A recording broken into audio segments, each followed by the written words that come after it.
오늘 말씀의 제목은 복음이 지나간 자리입니다. 복음이 지나간 자리. 과거에 우리나라 TV 예능 프로그램 중에 이 백종원의 골목식당이라고 하는 그런 프로그램들이 있었습니다.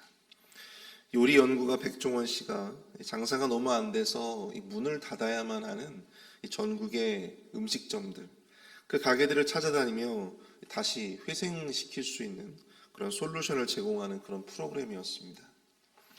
전국에 얼마나 많은 가게들이 그 백종원 씨의 솔루션을 받아보기 위해서 그렇게 많은 의뢰를 했겠습니까?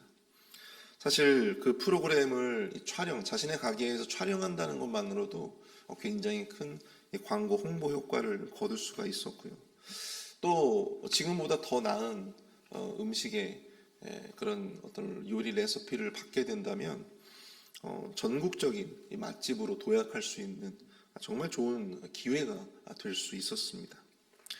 그런데도 이 프로그램들을 여러분들 보시면 이 좋은 솔루션도 이 겸손히 받아서 그것을 잘 이렇게 누리는 사람들이 있는가 반면에 그마저도 거부하는 사람들이 있더라는 것이죠.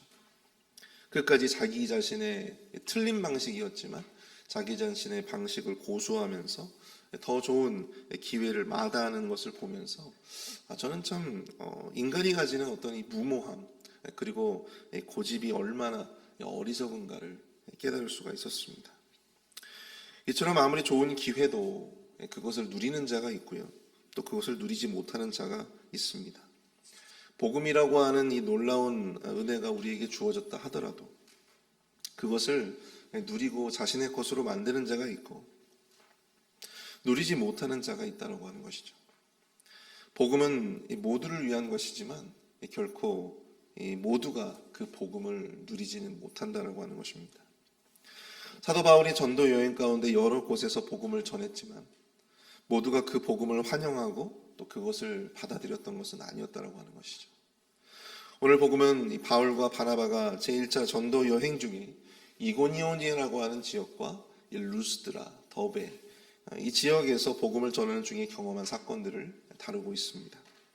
오늘 새벽에는 특별히 그들이 복음을 전하는 과정 속에서 생긴 에피소드들을 살펴보면서 이 복음이 지나간 자리에 남아야 할 것이 무엇인가, 복음이 지나간 자리에 남는 것은 과연 무엇인가, 그것으로 함께 우리가 은혜를 나누어 보고자 합니다. 첫 번째로 우리가 본문을 통해서 살펴볼 수 있는 이 복음이 지나간 자리에는요, 성도와 세상이 남는다라고 하는 것입니다. 복음이 지나간 자리에는요, 성도와 세상이 남습니다. 오늘 본문 1절을 한번 보실까요? 이에 이고니온에서 두 사도가 함께 유대인의 회당에 들어가 말하니 유대와 헬라의 허다한 무리가 믿더라. 아멘. 여러분들 이고니온이라고 하는 이 지역은요, 오늘날 콘야라고 불리는 지역입니다. 지명이 바뀌었어요. 저도 예전에 한번 그 성지 순례 가운데 방문한 적이 있었는데요. 터키의 중부지방 가운데 굉장히 큰 도시였습니다. 이 사도 바울과 바나바도 이 중부지방으로 그들이 복음을 전하는 지역이 확대되면서 이곳에 유대인들의 회당에 들어가서 복음을 전하기 시작합니다. 유대인과 헬라인들의 허다한 무리가 이 그들이 전하는 복음을 믿었다. 그렇게 말씀하고 있습니다. 그런데 그럼에도 불구하고 이 복음을 들은 모든 사람이 복음을 받아들였던 것은 아니다라고 하는 것이죠. 본문 2절을 보시면 그러나 순종하지 아니하는 유대인들이 이방인들의 마음을 선동하여 형제들에게 악감을 품게 했다. 몇몇 유대인들은 사람들의 마음을, 형제들의 마음을 선동하여서 사도들에게, 복음을 전하는 사도들에게 악감정을 들게 만들었다라고 합니다. 원래 이런 사람들의 이 공격 방식이요, 전면에 처음부터 이렇게 딱 드러나지는 않습니다. 뒤에서 사람들의 마음을 막 흔들어대요. 복음을 전하는 자의 악감정을 품도록 뒤에서 그들을 조종하고 뒤에서 이상한 말들을 흘리고 악한 말들을 쏟아내요. 이게 전형적인 이 공격의 방식입니다. 처음에는 뒤에서 사도들을 욕하고 형제들의 마음을 흔들어 대었습니다. 그리고 사도들에게 악감정을 품도록 조장했다고 하죠. 그러나 그럼에도 불구하고 두 사도들이 금방 떠나지 않고 오늘 보면 3절을 보시면 두 사도가 오래 있어. 뒤에서 그렇게 사도들에게 악감정을 품게 만들었다고 하면은 이 사도들이 그냥 금방 그 마음을 접고 그냥 떠날 것 같이 생각이 됐는데 그게 아니었다라고 하는 거예요. 오히려 두 사도가 어떻게 했어요? 더 오래 있어. 주를 힘입어 담대히 말하였다. 그리고 어떻게 합니까? 주의 손을 힘입어 표적과 기사를 그 회당 가운데서 일으킵니다. 오히려 두 사도가 오랜 시간 그곳에서 담대히 복음을 전하고 표적과 기사를 행했다. 그렇게 성경은 기록하고 있습니다. 그러자 어떻게 되었습니까? 본문 4절. 그 시대에 무리가 나뉘어 유대인을 따르는 자도 있었고 두 사도를 따르는 자도 있는지라. 두 사도들이 복음을 전하고 또한 이 복음이 지나간 결과 이고니온은요, 그 시내 속에서 유대인을 따르는 자들과 또 사도들을 따르는 자들로 서로 나뉘어지게 되었다라고 하는 것입니다.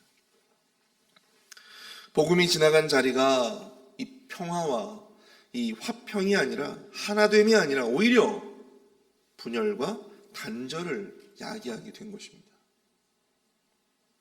이것이 과연 정상일까요? 어떻게 복음이 이런 결과를 만들어낼 수 있는 것입니까? 복음이 전해진 자리, 복음이 전해진 그 자리 속에서 유대인들을 따르는 자들과 그리고 사도들을 따르는 자들, 어떻게 그렇게 단절되고 분열될 수 있는 것입니까? 복음이 지나간 자리에는 마땅히 평화와 화평만이 깃들어야 되는 것은 아닙니까? 근데 여러분, 예수님께서 제자들에게 먼저 말씀하신 것들이 있어요. 마태복음 10장 34절인데요. 내가 세상에 화평을 주러 온 줄로 생각하지 말라. 화평이 아니요 무엇을 주러 왔노라? 무엇을 주러 왔노라? 검을 주러 왔노라. 예수님의 말씀처럼 복음의 검은요, 이처럼 세상과 성도를 갈랐습니다. 복음의 말씀을 듣고 그 복음을 받아들였던 자들과 그 복음을 끝까지 거부하는 자들로 나뉘어지게 되었다고 하는 사실입니다. 복음이 지나간 자리, 복음이 남긴 그 현장 속에 복음은 그들의 운명을 갈랐습니다. 우리로 하여금 세상에 속한 자로 남게 하든지 아니면 구원받은 성도로 남게 하든지 둘 중에 하나라고 하는 사실입니다. 여러분들은 과연 어디에 속해 계십니까? 이것이 바로 복음의 속성이에요. 여기 아니면 저기, 뭐 아니면 도구, 이것 아니면 저것입니다. 성도에게 복음을 듣고 성도라고 하는 이 성도의 자리에 속한 사람들은요, 그 복음을 듣고 또한 그 복음을 들으면 들을수록 마음이 흐뭇해지고 기쁘고 자신감이 생겨나고요, 즐겁습니다. 근데 세상에 속한 자들은 어떨까요? 복음을 들으면 지루하고 복음이 기분이 나빠지고 또 불안해집니다. 왜 그렇습니까? 스스로 자기 자신의 구원을 확신할 수 없기 때문에 그런 거예요. 내 스스로가 그 복음을 자꾸만 듣고 있으면 내가 정말로 구원받은 사람인가? 자꾸만 의심이 들고 회의감이 들고 불안감이 드는 거예요. 그러니까 어떻게 됩니까? 이 복음을 받아들이고 이 복음 가운데 기쁨을 누리고 있는 자들을 보면 기분이 나쁜 거예요. 시기심이 드는 것입니다. 질투심이 드는 것입니다. 그래서 여러분, 세상 사람들이 교회를 욕하고 세상 사람들이 교회에 대해서 이런저런 비방을 하는 것이 왜 그러냐면 바로 그들은요, 하나님의 은혜를 힘입고 또한 그 복음의 은혜 가운데 거하는 이 성도들의 삶이 밉고 또한 그들을 향해서 시기와 질투감을 느끼는 거예요. 그래서 그들은 복음이 전해지는 것을 막고 싶어하고 또 그것을 제거하고 싶은 것입니다. 그러므로 사랑하는 성도 여러분, 복음이 성도와 세상을 가르고 분리한다면 우리는 어쩔 수 없이 세상과의 싸움을 피할 수가 없다라고 하는 사실입니다. 사도 바울도 디모데후서 4장 7절에서 이렇게 고백합니다. 나는 선한 싸움을 싸우고 나의 달려갈 길을 마치고 믿음을 지켰으니. 자신의 삶을 싸움이라고 표현을 하고 있어요. 우리가 복음을 전하고 또 주의 사역을 하는 현장은요, 여러분, 싸움터일 수밖에 없습니다. 전쟁터일 수밖에 없어요. 영적 전투를 치르는 전쟁터입니다. 여러분, 전쟁터가 화평할 수 있어요, 없어요? 전쟁터가 평화로울 수 있습니까? 그럴 수 없어요. 우리는 그러고 싶죠. 우리의 삶은 평화롭고 또 화평하고 싶어요. 그런데 여러분, 현실은 그렇지 않습니다. 성도와 세상 사이의 간극이 굉장히 크기 때문에요. 성도와 세상 사이의 그 전투가 굉장히 치열하기 때문에요. 우리는 그러한 평안과 화평을 이 세상 속에서 누릴 수 있다 없다? 없다는 거예요. 끊임없이 복음을 대적하는 세력들과 싸워야 하고 세속적인 타락한 가치관들과 우리는 싸워야 합니다. 잘못된 나의 생활의 습관, 언어의 방식, 사고 방식, 가치들, 이 반복되는 전투들을요, 우리의 인생의 성화의 과정 가운데 계속해서 이것을 반복해 나아가야 한다고 하는 사실입니다. 이것이 우리 성도들의 삶이라고 하는 것이죠. 이것이 바로 교회 공동체의 모습이어야 합니다. 근데 여러분, 이러한 문제에 대한 고민이 없다면 우리의 삶도 늘 평안하고 화평할 수 있을 것입니다. 거룩하게 사는 삶, 복음에 합당한 삶을 사는 거 다 필요 없다. 유유자적하면서 희희낙낙하면서 그렇게 늘 그냥 평안하고 화평한 삶만을 추구할 수도 있어요. 우리 교회도 늘 평안하고 그렇게 한다면 늘 평안하고 화평한 모습으로 그렇게 해서 살아갈 수 있을 것입니다. 그런데 문제는 그럴 수가 없다는 것이죠. 성도라면, 교회라면, 마땅히 하나님으로부터 구원을 받은 복음을 받아들인 성도의 삶이라면, 교회라면 결코 그럴 수 없다라고 하는 것입니다. 복음의 이러한 속성은요, 우리로 하여금 큰 두려움과 불안을 갖게 만듭니다.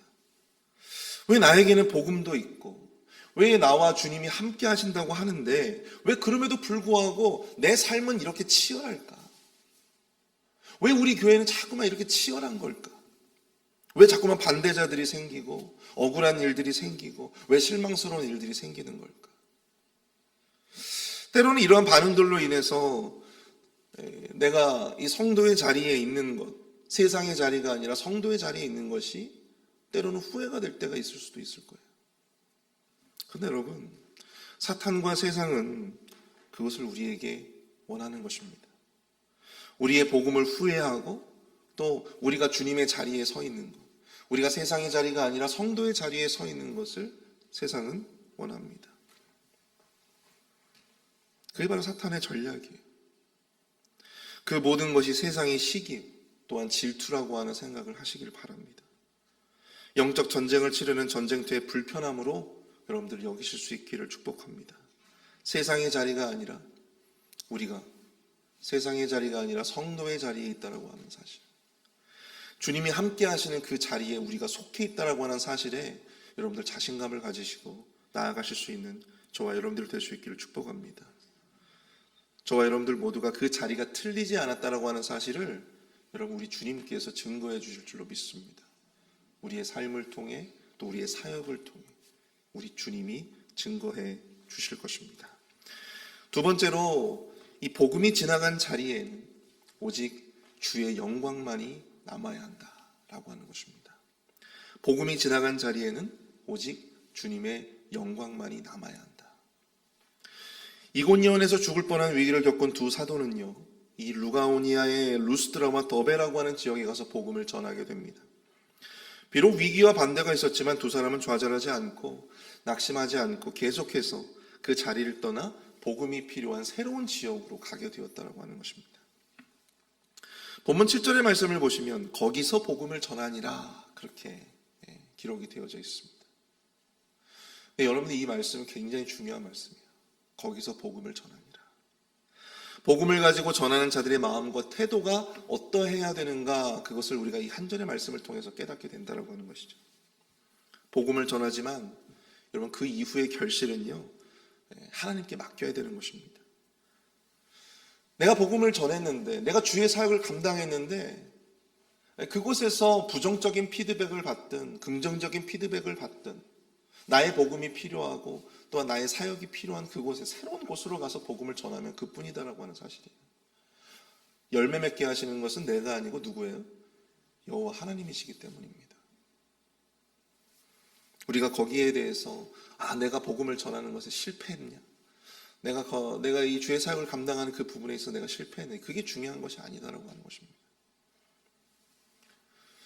근데 두 사람은요, 이 루스드라에서 한 가지 사건을 경험하게 됩니다. 바로 이 나면서 걷지 못하게 된 안진뱅이 한 사람을 고쳐준 거예요. 오늘 보면 9절과 10절을 볼까요? 바울이 말하는 것을 듣거늘 바울이 주목하여 구원받을 만한 믿음이 그에게 있는 것을 보고 큰 소리로 이르되 내 발로 바로 일어서라 하니 그 사람이 일어나 걷는지라. 아멘. 바울은 그 안진뱅이가 복음을 듣는 모습을 주목합니다. 그리고 그의 안에 무엇이 있음을 깨달아요? 구원받을 만한 믿음이 있다라고 하는 사실을 깨닫게 됩니다. 사실 그를 고친 것은요, 이 안진뱅이가 불쌍해서가 아니었어요. 그리고 그가 이렇게 요구했던 것도 아니었습니다. 먼저 그가 고쳐달라고 요구했던 것도 아니었어요. 무엇이었습니까? 그의 안에 구원받을 만한 믿음이 보였기 때문이다 라고 하는 것이죠. 그가 주목하여 바라본 것은 바로 그 안에 있는 믿음이었다라고 하는 것입니다. 바울의 능력이 아니라 그가 가진 이 믿음의 능력이 그로 하여금 평생의 안진뱅이의 삶에서 다시 일어서게 만드는 능력이 되어 나타났다고 하는 것이죠. 이것이 바로 믿음의 능력이라고 하는 것입니다. 왜 내 삶에는 하나님의 큰 능력을 경험해 본 적이 없을까? 왜 나에게는 이런 기적과 같은 일들이 생겨나지 않을까? 왜 이런 생각들을 하시는 분들이 있다면, 여러분, 우리 안에 과연 그 큰 능력과 기적이 있을 정도의 믿음이 있는가를 우리가 한번 좀 돌아볼 수 있었으면 좋겠습니다. 사도 바울이 안진뱅이에 주목한 것은요, 딴 것이 아니었어요. 막 자기 자신을 고쳐달라고 막 그렇게 사도 바울에게 열심을 다해서 그렇게 막 요구했던 것도 아니었잖아요. 구원받을 만한 믿음이 그 안진뱅이에게 있었고, 사도 바울은 그것을 주목하여 보았고, 그리고 고쳐지는 능력이 나타나게 된 것입니다. 여러분, 우리 주님이 보시는 것도 결국에는 그거예요. 내 안에 얼마나 그 간절한 믿음이 내 안에 있느냐.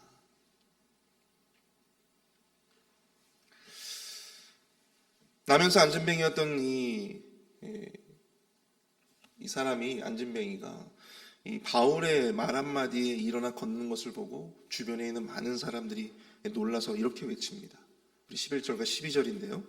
무리가 바울이 한 일을 보고 루가오니아 방언으로 소리질러 이르되 신들이 사람의 형상으로 우리 가운데 내려오셨다 하여 바나바는 제우스라 하고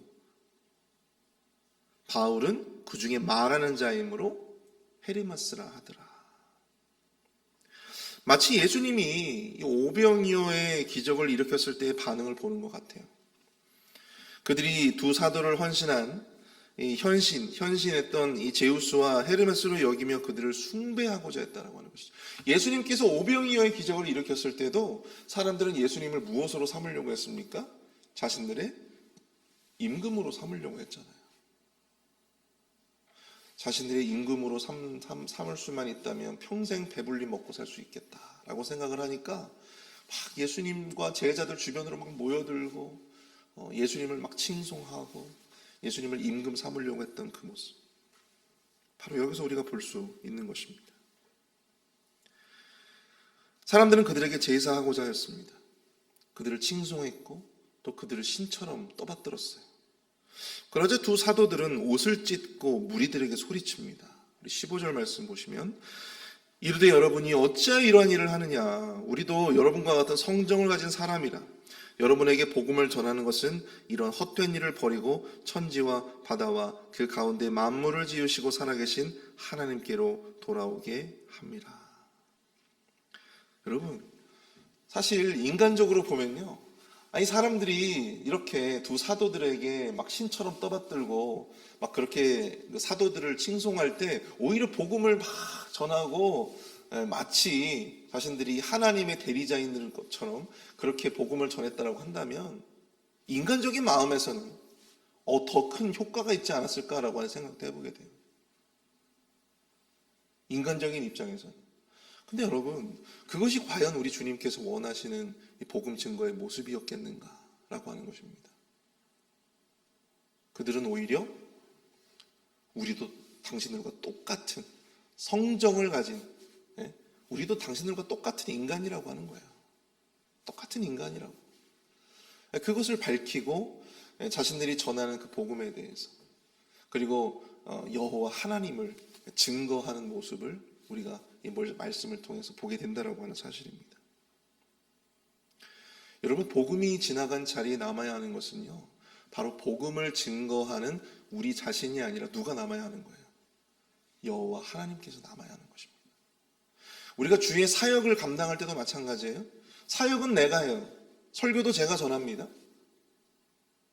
일은 내가 하지만 결국 남아야 하는 것은 누굽니까? 여호와 하나님이 남으셔야 되는 거예요. 여호와 하나님이 증거되셔야 하는 것입니다.